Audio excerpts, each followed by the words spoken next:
Mesdames, Messieurs, bonsoir et merci de la fidélité à la télévision nationale. Au sommaire de cette édition, célébration de la Journée mondiale de l'enfance. La date marque aussi l'anniversaire de la création de l'UNICEF qui s'active dans la promotion des droits des tout-petits. Les échos de la fête dans ce journal. Sur l'interdiction de la vente des immeubles annoncée par le département de l'Habitat, le conseiller juridique donne des précisions sur la place du titre foncier dans la vente et les transactions financières. Lutte contre le VIH-Sida, des médecins suivent actuellement les méthodes de lutte du côté de Télémélé, ceci pour freiner la contamination de la mère à l'enfant. Le point dans ce journal. Une fois encore, bonsoir et bienvenue dans ce journal qu'on ouvre par la diplomatie pour parler de cette solidarité internationale qui s'organise autour du gouvernement. Au ministère des Affaires étrangères, les rencontres se multiplient avec les diplomates accrédités en Guinée. Les échanges portent sur la synergie d'action pour une transition inclusive et apaisée. Le point avec Bernard Tonguino. Sur la sellette depuis 3 mois, la Guinée lutte pour retrouver sa place dans le concert des nations. Un défi de taille pour le patron de la diplomatie guinéenne qui fait avec ce qu'il appelle la diplomatie des vérités.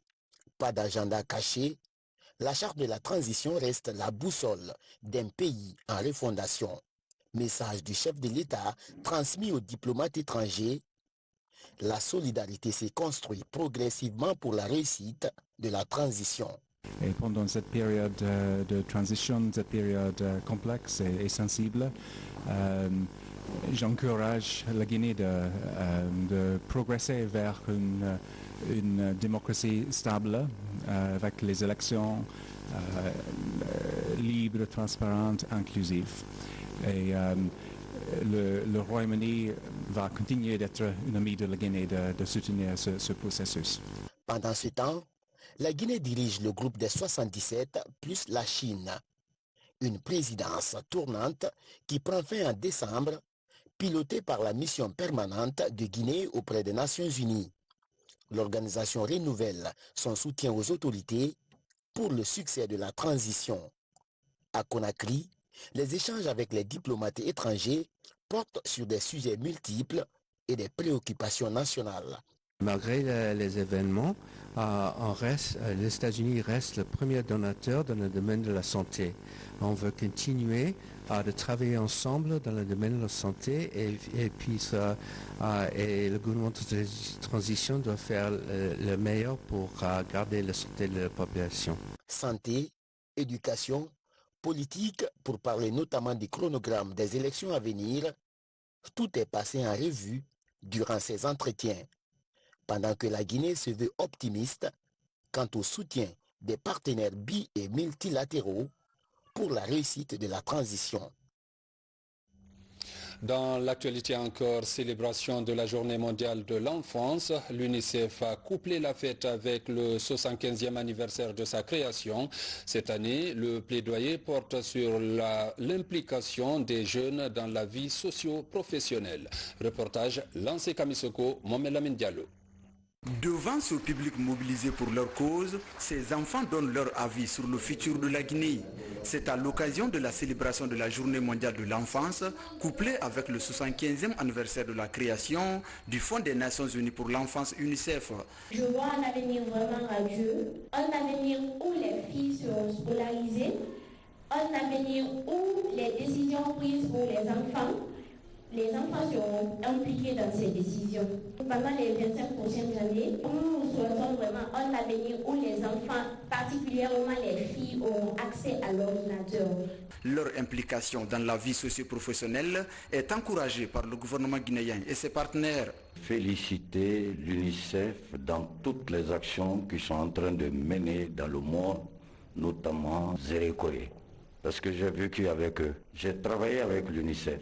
Je les ai vus appuyer le HCR ici, dans leur action, sur le terrain, dans les camps de réfugiés.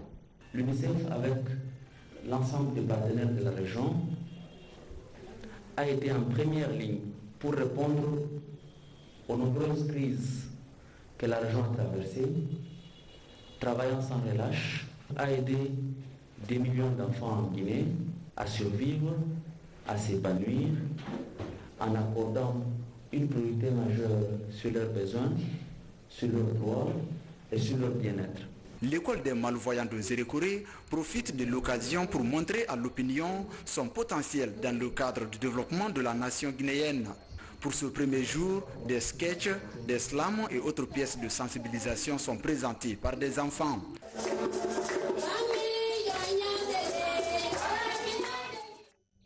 Volet éducation avec cet accompagnement de taille pour le ministère de l'enseignement préuniversitaire en ce début d'année scolaire. L'entreprise Innovent Group Service met à la disposition des écoles primaires du pays près de 1000 tenues scolaires pour soulager les parents. Reportage Al-Gassimouba. Ces cartons contiennent des tenues scolaires destinées aux élèves des écoles primaires. La valeur est estimée à plus de 100 millions de francs guinéens. L'entreprise Innovent Group Service compte accompagner les nouvelles autorités dans l'atteinte de leurs objectifs. Nous sommes disposés à entretenir une relation durable avec les nouvelles autorités dans le cadre de la fourniture des tenues scolaires, hospitalières, sécuritaire de qualité Made in Guinée. Ce don de 1000 tenues scolaires intervient un mois après l'ouverture des classes. Vous avez pensé aux pauvres, vous avez pensé à ces personnes qui ne peuvent pas acheter des tenues pour leurs enfants. Vous avez mis à leur disposition ces 1000 tenues. Celui qui peut vous récompenser, c'est Dieu, que Dieu vous récompense. Le ministère, pour ce qui est de son côté, fera tout, Inch'Allah, de vous accompagner dans vos différents projets. Innovent Group Service contribue à la redistribution de la richesse nationale à travers la centrale de production animée par les femmes et hommes de métier. Fini les travaux de l'atelier de partage sur le financement de la formation professionnelle en Afrique.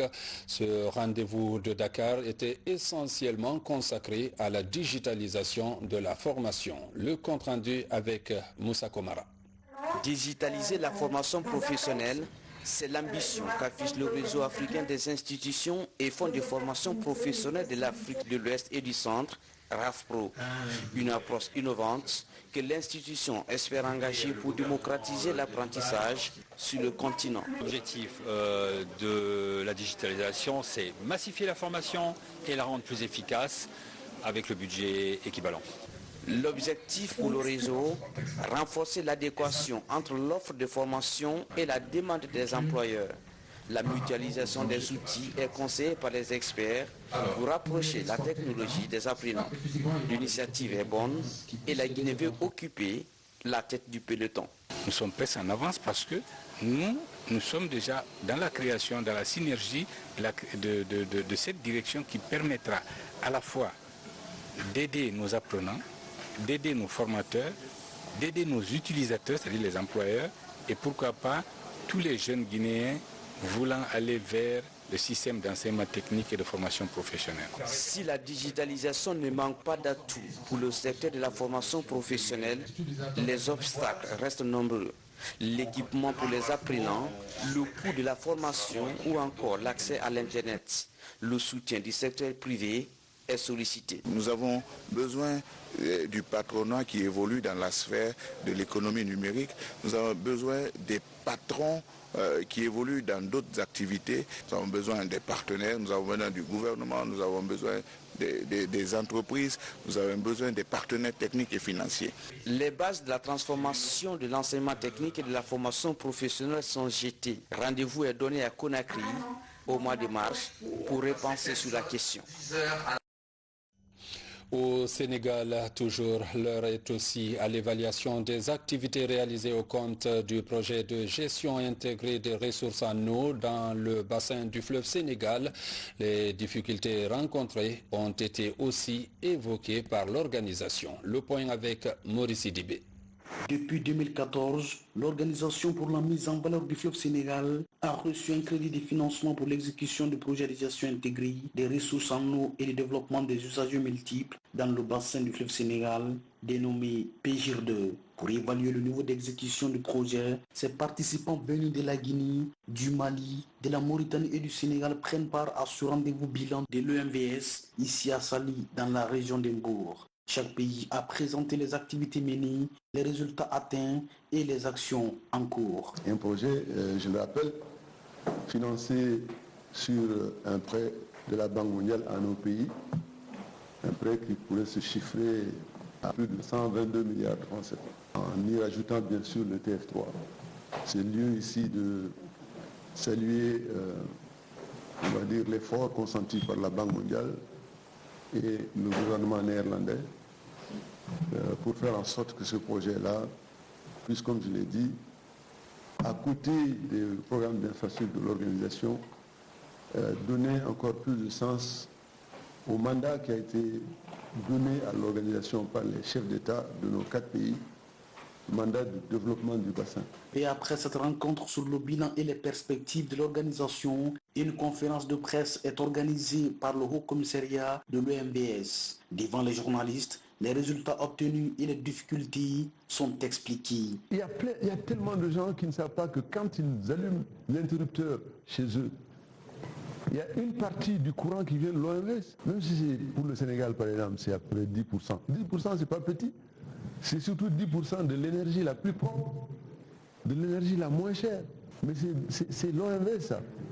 À Nouakchott, c'est pareil. Au Mali, c'est pareil. Donc c'est une organisation qui crée la richesse. Si le projet de navigation qui est aujourd'hui très avancé voit le jour, et il le verra, Inch'Allah, mais vous verrez le visage du bassin qui va être transformé complètement. Dans la mise en œuvre du PGIR2, un coût global de 29 millions de dollars ont été alloués à la Guinée. Parmi les activités réalisées, 320 hectares de bas-fonds et de petites plaines sont réalisés dans les préfectures de Mamou, d'Alaba, Labé et de Tougui. Plus de 853 hectares de forêts et versants sont traités par des techniques d'agroforesterie. Plus de 75 hectares d'aménagement et de réhabilitation des périmètres irrigués à maîtrise totale d'eau sont achevés avec plus de 4 971 bénéficiaires directs. La réhabilitation de 849 hectares est en cours dans les préfectures de Dalaba et de Tougui. Ce projet bâti sur 3 axes stratégiques, à savoir eau, énergie et agriculture, prend fin en décembre 2022. Il faut dire que l'amélioration de la desserte en électricité est au cœur des préoccupations. Le ministre de l'Énergie, lors de sa rencontre avec les responsables de la société EDG, a réitéré cette ambition du gouvernement. Ibrahima Abbé Silla a aussi visité la centrale hydroélectrique de Kaloum pour faire l'état des lieux. Le constat avec Nabi Kamara. Pour sa deuxième sortie sur le terrain après sa prise de fonction, le ministre de l'Énergie, de l'Hydraulique et des Hydrocarbures a choisi EDG. Dans cette entreprise publique, Ibrahima Abbé Silla a conféré d'abord avec les cadres. L'occasion pour le directeur général de présenter son service stratégique du pays, son fonctionnement, les défis, les problématiques et les projets en cours de réalisation ainsi que les perspectives. Nous avons aussi présenté notre projet de réduction des pertes commerciales. Derrière moi ici, c'est le schéma commercial que nous voulons mettre en place, c'est-à-dire les compteurs communicants qui permettraient de réduire les pertes commerciales d'environ 26%.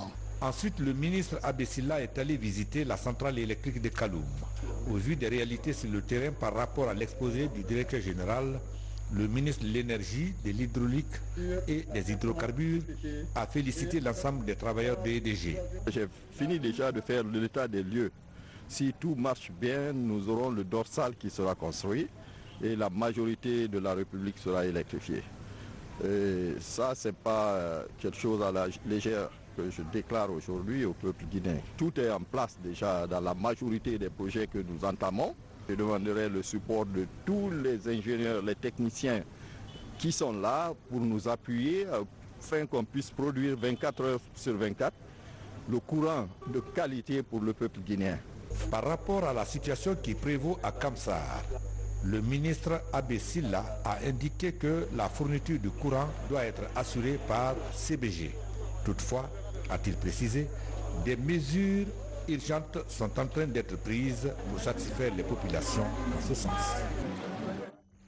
Je vous l'annonçais dans les titres, la décision du ministère de l'Habitat interdisant toute vente d'immeubles avant l'acquisition des actes de propriété est toujours en vigueur. Sur la question, les techniciens du département apportent des précisions. Le point avec ça, Martin Fansinadono. Dans les grandes villes de l'intérieur du pays, les immeubles poussent comme des champignons. Le phénomène est plus perceptible à Conakry. L'immobilier se développe, mais les principes qui régissent le secteur sont ignorés ou parfois méconnus des promoteurs. Outre la réglementation architecturale, le respect des procédures d'obtention et d'utilisation des domaines interpelle tous les acteurs associés à la gestion de la terre. C'est en cela que le ministre de l'Habitat, de l'Urbanisme et de l'Aménagement du territoire a dans un communiqué pris la décision d'interdire toutes les ventes des immeubles avant leurs actes de propriété. Au-delà des immeubles, cette mesure concerne également toutes les transactions foncières. L'acte pris par le ministre fait partie de ces missions légaliennes. C'est un rappel des dispositions des textes en vigueur, notamment le code foncier. Le communiqué qui est passé a fait un simple rappel, n'est-ce pas? Parce qu'à l'article 11, il est fait obligation à tout citoyen qui a un domaine. S'il doit le céder, il faut qu'il soit propriétaire. Et la propriété est consacrée dans le code par le titre foncier. Les autorités du ministère en charge de la gestion des terres martèlent que ce communiqué qui recadre l'activité immobilière et la gouvernance foncière n'est orienté contre personne. Pas du tout. Ce n'est pas notre démarche. Nous sommes en train de protéger les citoyens. C'est notre démarche. On ne dépose pas quelqu'un de ses biens. C'est une incitation qu'on est en train de faire. On ne bloque personne dans cette prérogative. On est contre personne. Le document n'est fait personne. Le code n'est fait contre personne. Le code est fait pour tout le monde. Le code protège la propriété, les biens, les droits de chacun et de tous. L'engagement du gouvernement est donc clair. À travers le ministère de l'Habitat, de l'Urbanisme et de l'Aménagement du territoire, il dit sa volonté de réduire considérablement les litiges domaniaux dans les tribunaux. Cette volonté passe nécessairement par la garantie foncière à travers la sécurisation des actes de propriété. Dans le domaine de la construction, on note un accès facile aux matériaux. Plus de 9 millions de tonnes de fer à béton sont produites localement. C'est le fruit de l'implantation d'une unité industrielle de fabrication des produits métalliques en Guinée. Le point avec Mamadi Ternakamisoko. C'est l'une des attractions à Conakry. Le secteur de l'immobilier est en pleine expansion. Dans ce programme d'amélioration de la politique d'urbanisation de la capitale, un produit joue un rôle déterminant dans le domaine de la construction. Il s'agit du fer à béton. Sur le terrain, la solution est toute trouvée avec l'implantation d'une unité industrielle de fabrication de produits métalliques. À un moment donné, par rapport au contexte, c'est-à-dire du coût concernant les produits importés, nous avons eu des difficultés sur le chantier. C'est à la reprise maintenant des travaux de ODAV que, compte tenu de la qualité aussi des fers qu'ils font aussi, c'est ce qui nous a permis ici de relancer encore les travaux dans ce domaine. En banlieue de la capitale, dans ce magasin grossiste de distribution, des fers à béton produits localement attirent de nombreux clients. Avec les productions locales, nous gagnons les fers chaque jour, tout le temps les fers sont disponibles. En termes de prix, les fers locaux, les prix sont abordables par rapport aux fers importés. De 12 millions de francs guinéens la tonne de fer à béton, le prix a connu une chute de 15%. Dans le but d'approvisionner le marché local en produits métalliques de qualité et à moindre coût, une structure ODAV Multi-Industrie s'investit en Guinée depuis 2012. ODAV Multi-Industrie est une usine construite en 2012 et nous avons procédé au lancement des activités en 2015 avec une capacité mensuelle au départ de 3000 tonnes de fabrication de fer à béton. Nous sommes à date parvenus à une capacité installée de 9000 tonnes de fer à béton. Aujourd'hui, quelques 9000 tonnes de fer à béton sont déversées sur le marché local par ses partenaires. L'objectif reste la stabilisation du prix des matériaux de construction et par ricochet, l'amélioration des conditions de vie des populations guinéennes. Il faut préciser que dans le domaine de la construction, ODAV seul produit 9000 tonnes de fer à béton. Le bataillon du génie militaire poursuit les travaux de réhabilitation des axes routiers du Grand Conakry.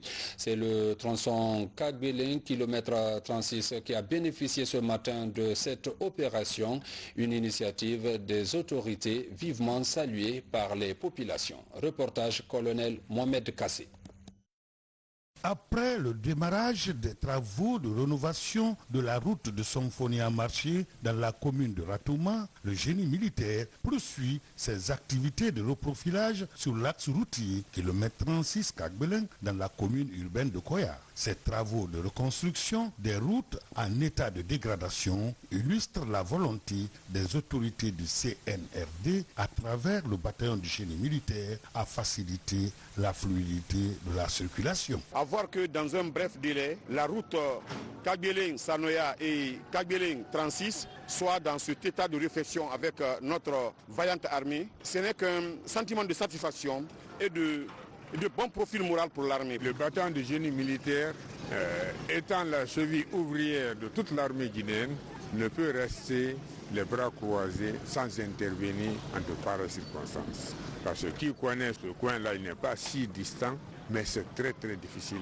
à marcher. C'est pourquoi le génie a jugé nécessaire d'intervenir, traiter ce point critique, une manière pour nous d'accompagner les nouvelles autorités. Les usagers de la route km 36 Kagbelin se réjouissent de ces travaux d'extension qui visent à mettre fin au calvaire de nombreux citoyens qui pratiquent cette route. Je veux remercier M.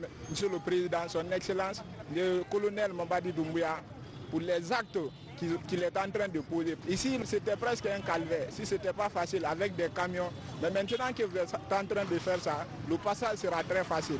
Le génie militaire s'attelle au même moment à dégager des ordures déversées par d'autres citoyens. Une manière pour l'armée de rendre le rond-point km 36 propre et renforcer la cohésion entre l'armée et sa population, d'où le concept armée-nation.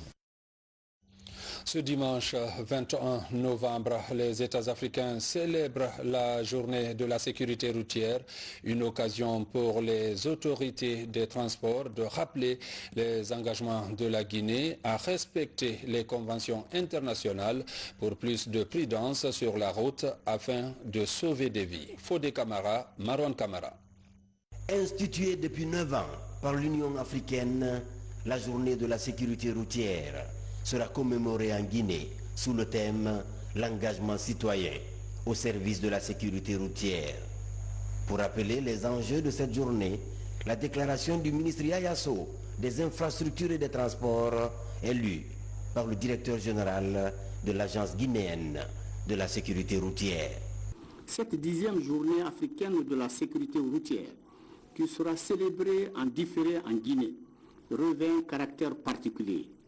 Car, après la première décennie d'action pour la sécurité routière, 2011-2020, les Nations Unies viennent de lancer la seconde décennie sur la période 2021-2030. L'objectif principal fixé par les Nations Unies à cette nouvelle décennie est la réduction de 50% du nombre de tués sur les routes d'ici à l'an 2030. Pour freiner les accidents, cette journée mobilise tous les acteurs des services publics et privés. Entre autres activités, sensibiliser le grand public pour vulgariser les bonnes pratiques, mais aussi renforcer les capacités des auto-écoles afin de contribuer à la réduction du nombre d'accidents de la circulation sur l'ensemble du réseau routier national. Dans ce sens, notre pays, qui a déjà pris d'importantes mesures, souscrit entièrement à cet objectif, la création de l'Agence guinéenne de la sécurité routière, l'AGUISER, comme organisme chef de file de la sécurité routière dans notre pays. l'élaboration et l'adoption par décret le tout premier plan national de sécurité routière, PNSR, de la Guinée. L'adoption et la promulgation de la loi portant code de la route de la Guinée, dont la partie réglementaire est en cours de finalisation. Selon les données de l'Organisation mondiale de la santé OMS, les accidents de la circulation tuent chaque année, à l'échelle du monde, environ 1 350 000 personnes, sans oublier des millions de blessés et même des handicapés à vie. Au niveau du marché de Bonfi, des travaux de réhabilitation sont engagés par les autorités de la ville de Conakry. Des tonnes de ciment et autres matériaux sont mobilisés pour la poursuite des travaux. La remise a eu lieu au gouvernorat de la ville de Conakry, un service qui a aussi reçu l'ambassadeur de France en Guinée dans le cadre de la coopération. Reportage Moussa Bangora.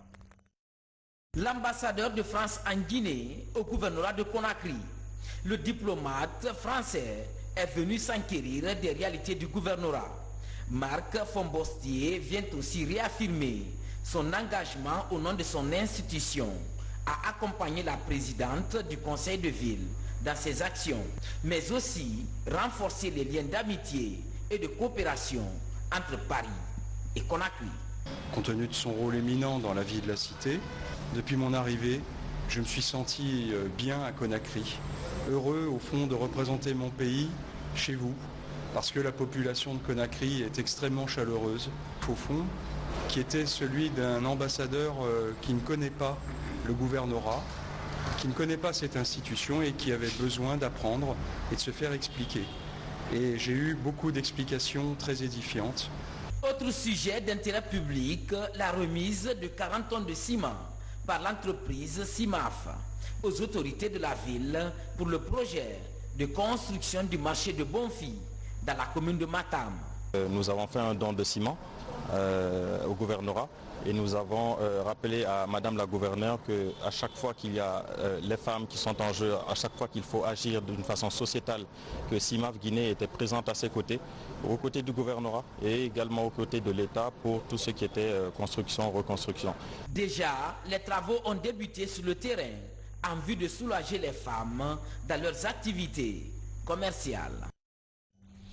Le bureau du Haut Commissariat aux droits de l'homme des Nations Unies s'active dans le renforcement des capacités des acteurs de la chaîne pénale.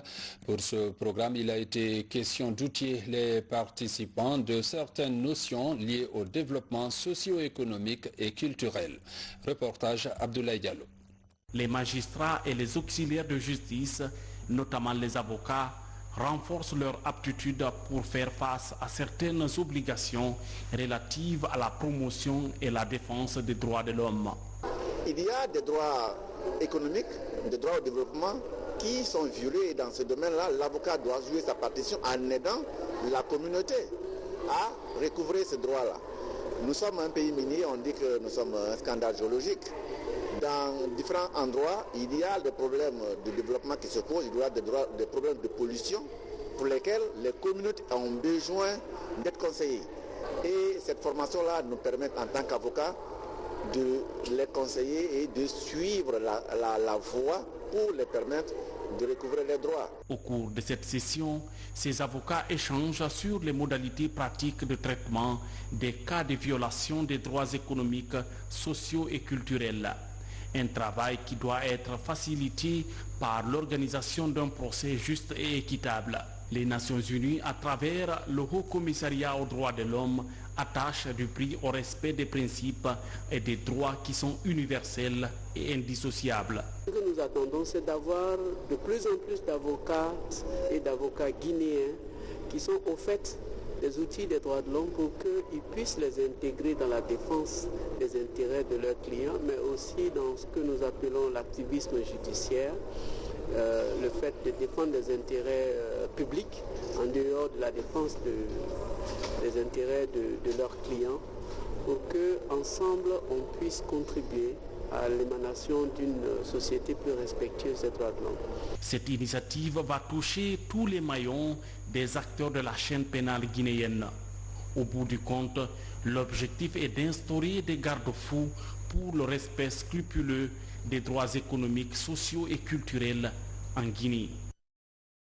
Formation encore dans la préfecture de Télémélé. Les structures de santé renforcent aussi leur capacité pour lutter contre le VIH-Sida, surtout la transmission de la mère à l'enfant, une initiative de l'Organisation panafricaine de lutte pour la santé. Reportage Alpha Yassila. Après l'équipement des structures sanitaires, voici venu le temps de renforcement des capacités des agents de santé. Ils sont chefs de centre, laborantins et agents vaccinateurs à prendre part à cet atelier de renforcement des capacités sur la prévention de la transmission de la mère-enfant du VIH-Sida. C'est une première depuis la rénovation de nos outils de gestion et de nos outils normatifs. Donc Télémélé est la première préfecture qui va bénéficier de cette formation. Je pense qu'avec l'allure là, ça nous permet, c'est une grande opportunité pour nous, pour renforcer la capacité des agents à assurer la prise en charge correcte des malades dans les structures sanitaires. Partenaire du ministère de la Santé pour la réduction de la morbidité et de la mortalité des mères et enfants de moins de 5 ans, la riposte contre le VIH-Sida, l'amélioration de la qualité et le renforcement à base communautaire, l'OPALS a déjà exécuté un premier programme dont le résultat constitue le point de départ pour relever le nouveau défi. Titre d'exemple, pour le cas de la préfecture de Télémélé, après le précédent projet de 2016-2020, nos analyses ont révélé des taux d'accouchement assistés encore qui restent en dessous de la normale, des ruptures d'intrants et médicaments ARV pour la PTME du VIH, le besoin de renforcement des capacités des personnels de santé pour améliorer les prestations en santé maternelle et infantile, ainsi que la prévention de la transmission mère-enfant du VIH. 12 jours de formation et des travaux pratiques sur le terrain, notamment en termes de dépistage et de prise en charge des patients du VIH-Sida, constitueront le programme de ce séminaire de Télémélé. Religion dans ce journal, des prières sont dites à travers le pays pour la paix et la quiétude sociale. La démarche bénéficie de l'adhésion des populations pour la réussite de la transition. Commentaire Mounir Bari. À Mamou, ville Carrefour, c'est l'inspection régionale des affaires religieuses en collaboration avec les fidèles musulmans et les autorités à tous les niveaux ont consacré des lectures du Saint-Coran et des sacrifices en faveur du développement et de la prospérité du pays. À cœur ouvert, bras ouverts, ce comportement qui se passe aujourd'hui dans la région et partout en Guinée. Sur toute l'étendue de la Guinée, la lecture se passe dans les très bonnes conditions. Le témoignage est là. Dans la capitale du Fouta, à Labi, la ville n'est pas restée en marge à la demande des nouvelles autorités du pays. Celle d'organiser des prières et lectures plurielles du Saint-Coran pour renforcer la paix et la cohésion sociale. À l'égard des sages et des chefs religieux du Fouta qui ont bien voulu accompagner l'initiative de Michel, le président de la République, chef de l'État, qui a initié la lecture du Coran de 3 jours pour le peuple de Guinée, pour la population et pour les fils de la Guinée. À Farana, dans le Sankara, c'est après la prière de vendredi que ces lectures plurielles du Coran et sacrifices ont été bouclés. Même exercice dans la cité de l'Azumatal à Dingraï. Je pense que c'est tout à fait normal de demander clémence et de demander Dieu de nous accompagner, de demander Dieu la paix, la concorde, surtout le rassemblement qui est prôné par le CNRD et implorer Dieu dans sa grandeur pour qu'il nous accompagne afin de réussir la mission assignée. À la grande mosquée de Cancan, imams, cadres civils et militaires étaient tous mobilisés pour la lecture du Saint-Coran pendant 3 jours. Cancan nindi anala mini région konoma o konolalu kara menkene ala malakada fe ala ke hijabudi kala jamana ka ala mukada anna fama kudalu kalbela president dumuya ka ala malu demena ka jamana la kisi kala tanka ka hijabu ka sutura algoro ana horomala ala mokada. En région forestière, le Coran a été également lu dans plusieurs villes. Une initiative des nouvelles autorités visant à rassembler tous les Guinéens derrière un seul idéal, celui du développement de la Guinée. C'est dans le cadre de la cohésion sociale, la paix et la prospérité de la Guinée, afin que Dieu aide les nouvelles autorités à avoir le bon chemin. Mesdames, Messieurs, c'est la fin de ce journal. Merci à vous qui nous suivez du côté de Koba, c'est dans la préfecture de Bofa, comme partout ailleurs dans le monde. Bonne suite de programme sur la RTG.